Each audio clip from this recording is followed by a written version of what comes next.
साथियों, नमस्कार। हमारे विचार अमूर्त बल होते हैं। क्या तीव्र इच्छा या जुनून के बिना विचारों का लाभ उठाया जा सकता है? आज हम इसी विषय पर आपके साथ वार्ता करेंगे। साहस के साथ यदि संवेदनशीलता ना हो तो हमारे युवा विनाश की ओर बढ़ने लगते हैं। संसार में सुख के पीछे नहीं भागना चाहिए, लालसाओं का गुलाम नहीं बनना चाहिए और अपनी इच्छाओं का दास भी नहीं बनना चाहिए। इच्छा दुखी मन के लिए सुख खोजने का ढंग है। हालांकि सुख कहीं मिलता नहीं है। यह तो सिर्फ सुख की झलकियां, सुख की भ्रांतियां होती हैं। और गहराई से विचार करें तो सुख का मतलब है प्रसन्नता की झलकियां। इसमें भ्रामकता यह है कि सुख खोजने वाला मन में सोचता है कि ये झलकियां कहीं और से आ रही है, जबकि ये सुख की झलकियां हमारे भीतर से ही आ रही है। जबकि सच्चाई यह है कि ये सुख की झलकियां हमारे भीतर से ही आ रही है। सार में कहें, जब मन का शोरगुल थमता है तब हम सुख की झलक देखने को मिलती है। तब हमें सुख की झलक देखने को मिलती है। हम सुखों को भ्रमवश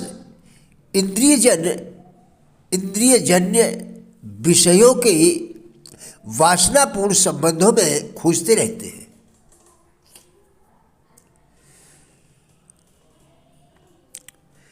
और बहुत सारे उपद्रव मोल ले लेते हैं।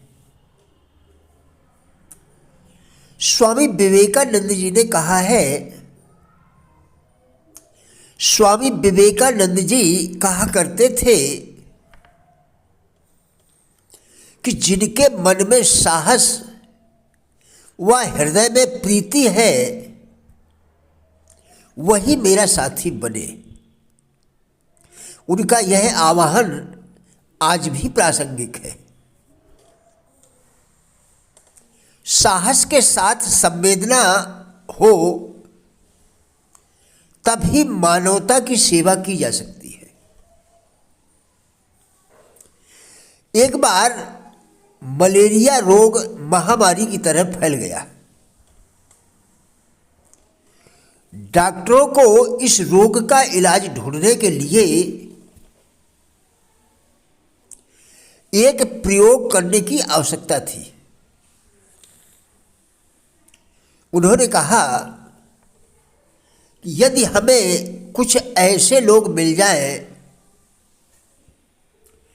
जिनके शरीर में मलेरिया के पैरासाइट को प्रवेश कराकर नई दवाओं का प्रभाव देखा जा सके, मृत्यु सुनिश्चित देखते हुए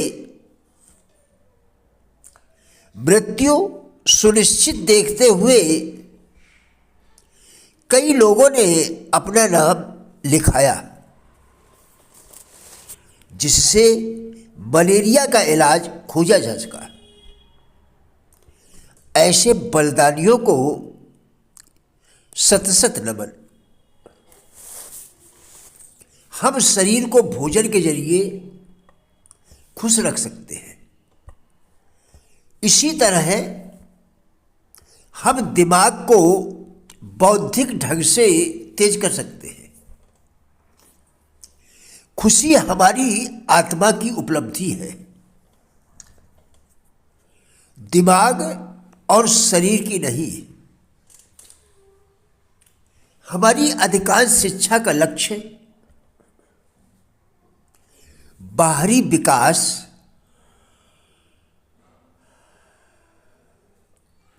यानी भौतिक संसार का विकास है। आध्यात्मिक पक्ष के विकास के बारे में लगभग कोई विचार नहीं दिया गया है। बिना आध्यात्मिक विकास के ही हम खुशहाल और भरपूर जीवन की उम्मीद करते हैं। ईश्वर ने जब मनुष्य की रचना की तो उन्होंने पाया कि मनुष्य जब तब शिकायत करने, प्रश्न करने और छोटी मोटी बातों के लिए चला आता है। तब भगवान ने पहाड़ की चोटी पर एवं समुद्र की गहराई में छिपने की कोशिश की, फिर भी मनुष्य ने ढूंढ लिया। अंत में भगवान ने बिना बताए ही अपने बनाए कण में समा गए। अंत में भगवान अपने बिना बताए ही अपने बनाए कण में समा गए। उनका इरादा मनुष्य का तिरस्कार करना नहीं था, बल्कि यह निश्चित करना था कि काबिल लोग ही उनसे मिल सकते हैं। तभी से ईश्वर को हमें अपने अंदर ही ढूंढना पड़ता है, बाहर नहीं। स्वामित्व सिर्फ कंजूसी, तनाव और परेशानियां लाता है, जबकि जब हम सिर्फ जानकारी और दिमाग से चलते हैं तो हमें मोह हो जाता है। जब हम ज्ञान के साम्राज्य में प्रवेश करते हैं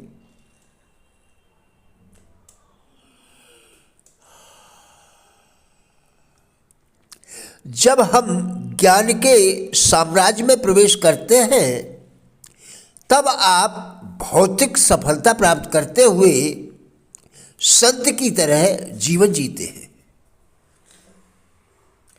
जानकारियाँ हमें मीडिया, पुस्तकों, वार्ताओं, टेलीविज़न आदि से प्राप्त होती है, जबकि दूसरी तरफ ज्ञान पूरी तरह से आंतरिक अनुभूति है, जो अनुभवों और प्रतिक्रियाओं के जरिए प्राप्त होता है। इसलिए साफ तौर पर आपको पुनर्जन्म लेने की जरूरत है, अन्यथा स्लेट पर पहले से लिखा मिटाए बिना ताजा कुछ भी नहीं लिखा जा सकता है। जानकारियों से चलने वाला व्यक्ति अपनी खुशी के लिए व्यक्तियों या परिस्थितियों पर निर्भर होता है और बाहरी खुशी के पीछे भागता है, जबकि बाहर सिर्फ प्रसन्नता पा सकते हैं, खुशी नहीं।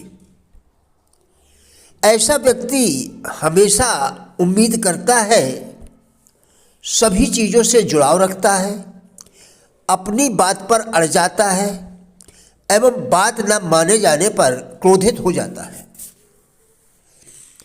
प्रिय साथियों, राजेंद्र भाटिया यूट्यूब चैनल के सभी वीडियोस एक अच्छी ज़िंदगी जीने के लिए अत्यंत ही उपयोगी है।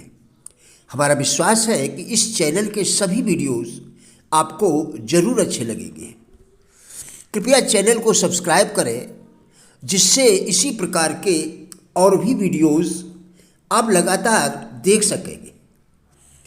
कृपया वीडियोस को लाइक एवं शेयर करके हमारे फेसबुक पेज गुड लाइफ को भी फॉलो करें, जिसका लिंक वीडियो के डिस्क्रिप्शन में दिया गया है। कृपया हमारा भी उत्साह बढ़ाएं। धन्यवाद।